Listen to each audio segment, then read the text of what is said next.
what we found, and this is not a surprise to people in the field, but I think to the media and the public it was, and that is that we are paying 22 times more per day to have somebody in prison than on probation.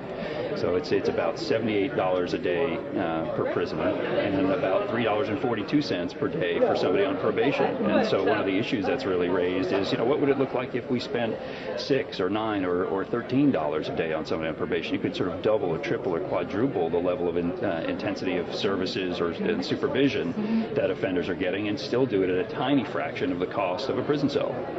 And then at the end of the panel, you summarized 3 things that you kind of heard, the themes going through the panelists. Do you want to tell us again about those 3 things you saw? Sure. The first is that the problems in this field are as much problems of management as they are policy. At this point, we know pretty well what needs to be done. We're just not very good at doing it, and systems and leaders need to step up and implement the things that work.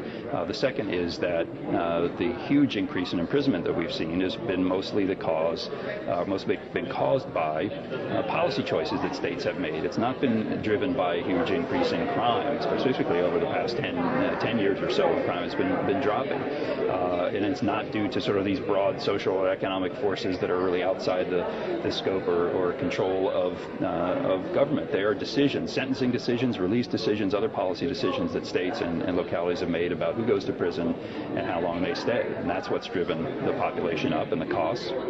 And then thirdly, that the debate between treatment and punishment is really kind of an inside the beltway argument. It's not a real argument on the streets where the panel is working in the state capitals and in neighborhoods where offenders are being supervised.